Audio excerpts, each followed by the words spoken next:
magnetization of this time scale of this magnetization, it can occur from 10 to 2 millisecond time scale.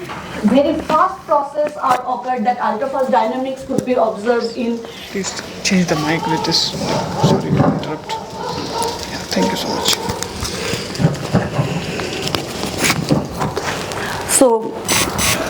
So very fast dynamics is observed in femto 2 picosecond time scale. In a ferromagnetic system, we have the electron spin lattice system, and when we excite it with a laser, this energy transferred from laser to this ferromagnetic system, and then thermalization is occurs, and then this ultra-fast dynamics we can observe. After that, when this relaxation occurs in nanosecond time scale, we can observe this precision. This is actually the spin wave, that is the magnetization versus time dependent data. And when we do the fast Fourier transformation of this data, we get the frequency which corresponds to the spin wave frequency present into the system. And the slowest process is the hysteresis phenomena, that where the domain wall switches with time. So ideally, in my group, we deal with all three dynamics, but today I will be mainly focusing on this spin wave dynamics, which is occurred in nanosecond time scale. So the classical picture, we have this spin wave, and then when we use the second quantization, we get the magnon, which follows the Bose-Einstein condensation. So definitely that is the reason magnetic material is considered one of the quantum material. So today I will be talking about two different systems. One is a magnetic fractal and their spin wave engineering. Another one is Kermian spin wave coupling. So first I will talk about fractals. Fractals are actually, they're the self-similar structure. So if you consider the popular example of it is leaves, coastline, and or the broccolis. If you see very carefully, then in every small, when we magnify it, you can see the same thing is repeated, and that is the beauty of these magnetic fractals. They have the self-similarity, and additionally they also possess a non-integer dimension, and that is called the Hausdorff or the fractal dimension. So magnetic fractals are actually very new in the field. So in this case, if you see this three particular structure, it's a Sierpinski carpet. Here I gave the mechanism how we make this structure, but if you see very carefully that it is different zoom in image, but the basic unit is same in all the cases. So we make those structure experimentally. So this is a thin film, and when we etch out the center part, we get the Sierpinski carpet with fast iteration that we called. We take those part out, and then we get Sierpinski carpet of second iteration. So this part we don't have any magnetic system, and here we have the magnetic materials. And also we have done scanning car imaging of this Sierpinski squares and Sierpinski triangles, and we have seen this magnetostatic spin wave present in this system. But today I want to focus on a very interesting phenomena that is observed in these fractals. This is different iteration of Sierpinski squares, and if you see this and this particular part, you can see that the spin wave dynamics of these three parts is same. So same thing is repeated. So a hierarchical property in spin wave dynamics is observed in this particular Sierpinski squares. The reason is because the magnetic environment present for this particular structure here and here and here are same, and this magnetic environment making this particular spin wave to localized in this direction.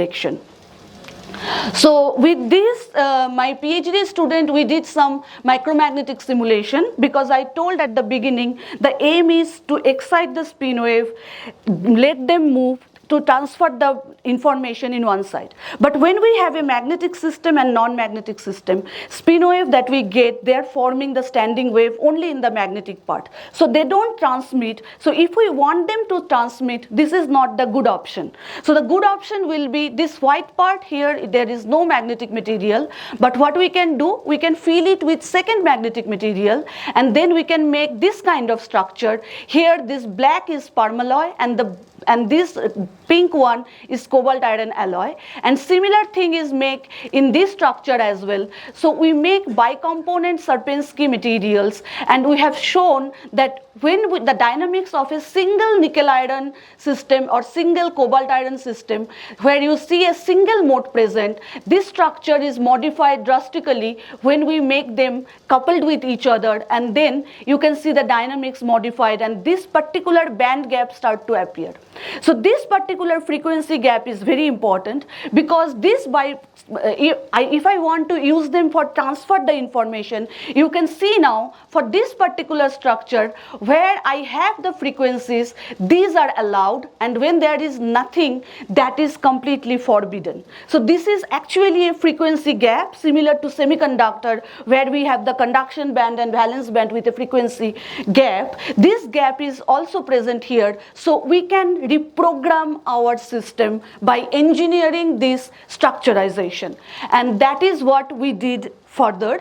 And when we did it in further, we moved to higher iteration. The interesting thing we observed is, so this is how the spin waves are localized within this particular system, and this red means the concentration of spin wave is higher at that part, and you can see this white dotted line here, they are forming a channel. So initially, if there was no magnetic material, this spin wave will be localized only in the magnetic part, but now I have two different magnetic material, and this particular channel is forming. That means I can make my information to transfer in this structure, and further we can vary the orientation of this magnetic field, and we can tune the direction of the channel, and this channel direction tuning can also be done. So this kind of structure could be used for angular dependent waveguide. So we did some more calculation, more understanding. We did some inverse participation ratio calculation to find out their localization, and we also have observed the hierarchical property that you can see this particular mode is present in all the structure, but when we have a periodic bicomponent structure, no channel is formed, no hierarchical properties could be observed in this case. So with this, and we also have calculated the demagnetization field distribution, and the reason of forming this channel is the non-homogeneous demagnetization field, and here this demagnetization field shows a fourfold symmetry which is reflected in my spin wave dynamics as well. So there I have demonstrated a miniaturized device that is an angular dependent waveguide. So here we excite the spin wave and we detect it. You can see the amplitude at the detection is much higher, but now we implanted this magnetic structure inside it, and you can see the amplitude reduced a lot. But now when we vary it further, the amplitude reduced it further. So with this work, I want to convey that information that for these magnetic fractals, they have the self-similar mode, they have localized mode and the extended mode. Angular tunability is possible, and it could be used for angular dependent waveguide. So with this, I want to go to the next part of my talk, which is a Skyrmion and spin wave coupling. In this community, I think there was a talk yesterday about Skyrmions, and so Skyrmions are topological spin texture. So they have this interesting spin texture which has a particular winding numbers given by this equation. So you can see it has different winding numbers. So they are this topologically protected system, and now when this topologically protected system present, so it is very difficult to destroy them. And additionally, they are very tiny, and it has been shown experimentally that these Skyrmions could be generated, and then they could be driven by sending the current into it, and also three-dimensional topological racetrack memory is also proposed. The motion to move the Skyrmion, or the current required to move the Skyrmion, is much smaller with compared to the domain wall motion. So as a result, Skyrmion shows the potential as a memory storage. But today I want to talk about something else, and the origin of the Skyrmion is mainly the Zylosensky Fourier interaction.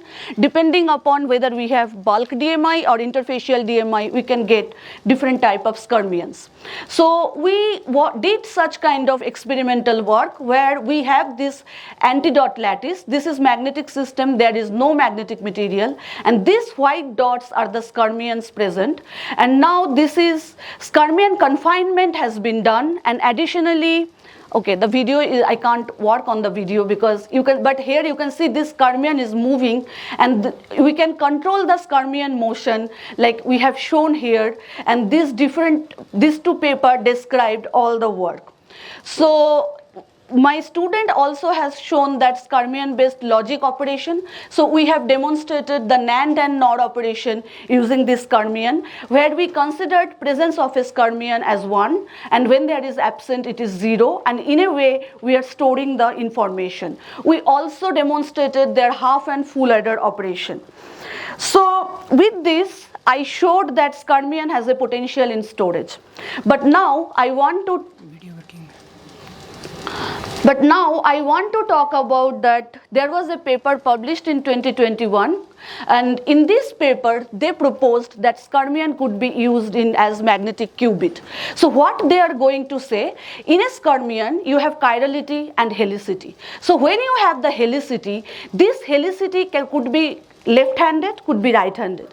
Depending upon that, you can make it 0 and 1. And similar to superconductor, you have this double well potential, this depending upon the helicity. And when you do the energy, you can get anharmonic energy band splitting here. So this system can act as a qubit, and these two work are based on that. Now, in this case, when we use the skyrmion, the current challenges that the quantum bit facing is the decoherence, error correction, room temperature realization, which is possible to achieve in this case. There was another work followed upon that work in 2024. So they have now two skyrmion, but these two skyrmion has to interact. And in their paper, they proposed that this skyrmion can interact with the magnon, and now this magnon can transfer the information from one skyrmion to the another skyrmion. And in this paper, they may also mention that it's an unidirectional unidirectional interaction that they have observed in this paper. So with this work, our motivation was to find out, now we have two skyrmions, which I am considering classical system, but this paper saying they can be used as a quantum bit. Now I have a spin wave which is present between these two skyrmion. Is it possible to achieve skyrmion spin wave coupling and to show whether this coupling is interesting, or they can make it a non-reciprocal propagation, non-reciprocal response or not? So with this, for that purpose, we took a waveguide, we have a skyrmion, we excite it, and when we excite a skyrmion into a thin film, we got different kind of gyration mode, that is the clockwise and anti-clockwise gyration mode, and we get the breathing mode. These are the basic skyrmion mode that you can see in a system. Now we have two skyrmion, we are exciting one skyrmion, it is in a ferromagnetic thin film, and the other skyrmion is there present in the other part. The question is, if I excite the skyrmion, are we going to able to see a response here or not? So we did these are the data process how we did, and what we got here is we have exciting the skyrmion here, and initially for that particular frequency there is no response. But when we vary the frequency, you see there is a slight response is present. That means I am exciting only one skyrmion, and after that this skyrmion is now transferring the information to the next skyrmion, but this transformation is not continuously happening. It is a frequency dependent response. So at a particular frequency, we only get this response that is present. So in a ferromagnetic thin film, we have the spin wave and we get a continuous mode, continuous dispersion graph that is given here. And this is the uniform precisional mode that is present in a ferromagnetic thin film. Now, when one single skyrmion is present, you can clearly see the dispersion of the spin wave is changed. So here this is one skyrmion, and in this case it is two skyrmion. can you play the next? Yeah. So here it is 2 skyrmion, and in 2 skyrmion case, 3 skyrmion, and in 3 skyrmion case, you can clearly see this continuous band. Now there is a fractal, there is a quantization happening, because now this particular skyrmion is excited at particular frequency, they are getting the response. So we are observing this flat band which is coming because of the spin wave is scattering and they are forming a standing wave there, and this particular thing is observed.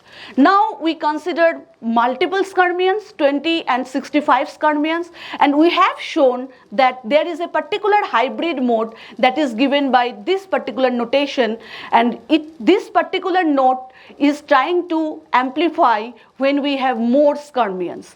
That means I have a waveguide which has a particular frequency, uniform precisional frequency. I have a skyrmion, but now this skyrmion is coupled or hybridized with this spin wave, and this particular mode is generating, which is the hybridized mode, which is interacting between the skyrmion and the thin film. So we have calculated the dispersion relation for multiple skyrmions, and now the most interesting thing happened. So this particular band structure, if I don't write positive or negative chirality, it is same. It is exactly same. Only the thing difference is the intensity is different. That means I have a skyrmion lattice which has a positive chirality. This gives this type of dispersion, and when the chirality is switched, it gives another type of dispersion.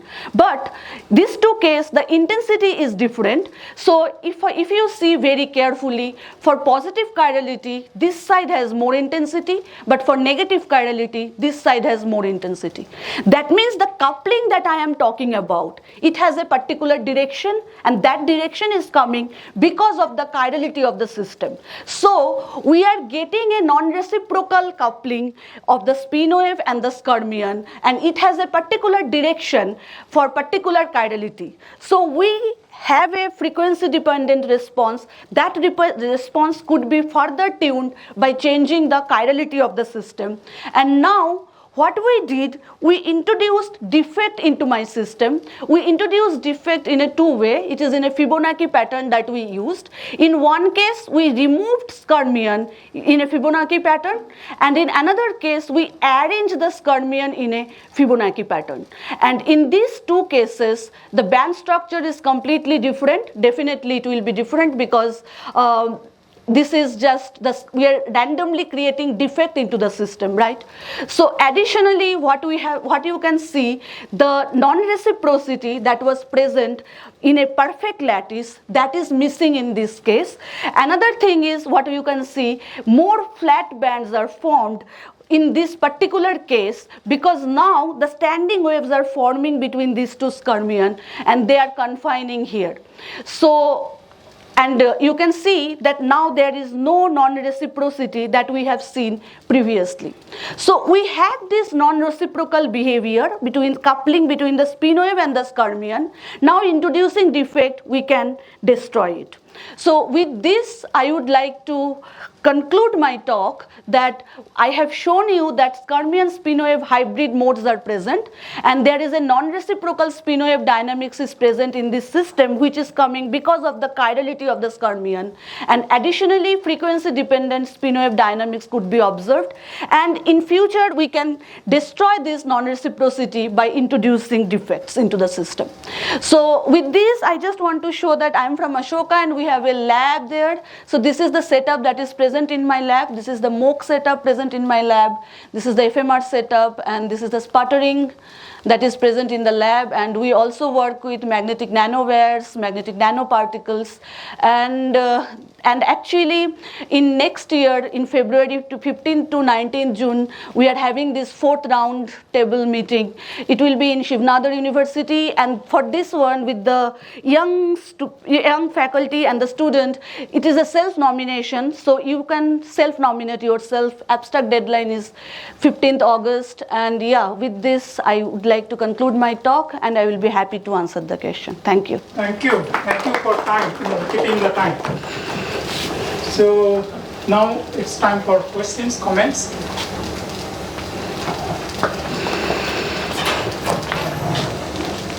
Sushmita, very interesting lecture. Thank I you. just wanted to ask you, when you said that there seems to be frequency-dependent response, so does it mean that the applied frequency kind of matches with the spin wave frequency? Yes, actually it is just when I am exciting a particular skyrmion, you can consider it like a coupled oscillator.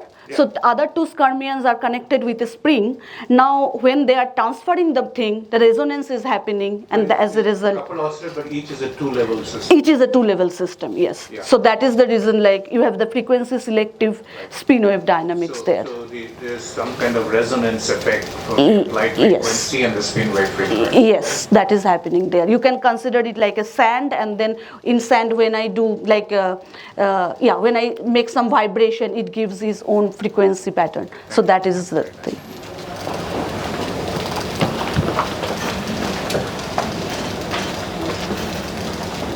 Thank you for nice talk. Thank you. This is carrying on. Why need the magnetization is gradient, like continuous vector field, to note the atomistic spin dynamics can capture this Skyrmion features. Like, what is the need to this? So atomistic. So the size of these skyrmions are like 15 to 20 or more than 50 nanometer. If you experimentally try to observe it.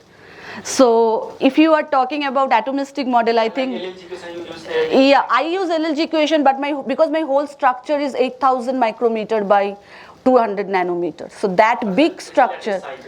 Yeah, so whole lattice, like the lattice, skyrmion itself has a particular size that we considered as 40 nanometer, and then the separation between skyrmion to skyrmion is 100 nanometer. So that is pretty big structure, and then I have 49 skyrmions, which makes it a 8 micrometer long waveguide. So for that I use the micromagnetics. Yeah, yeah.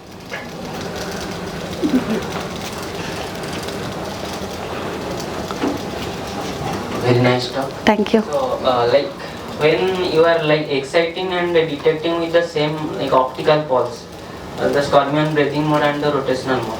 So how you will differentiate efficiently that which one is the breathing mode and which one is the rotational mode? So generally the frequency of the gyration mode is much smaller if with compared to the breathing mode.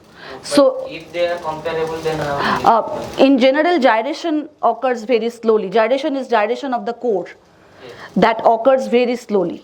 So it will give you a frequency 1 gigahertz or around that range. But whereas the breathing mode, that the coupling I showed, it is actually the breathing mode which is coupled, not the gyration mode which is coupled. So breathing mode has a higher frequency.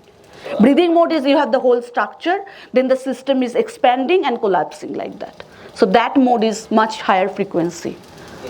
And another question, like in the LLG equation, you are using only the two terms like precession and damping term. Yeah. If I include the nutation term also, so how they will how you can extract it from the optical signal? Like if you are getting some time result dynamics, Yes. then from there how you will extract the nutation contribution? So I don't work with nutation here because I am just considering a simple system which is following the LLG equation. It is not even current driven. There is no current. Generally when you do skyrmion simulation, you send a current into the system and then current is driving your skyrmion, like skyrmion motion that you observed. But in this case there is no current.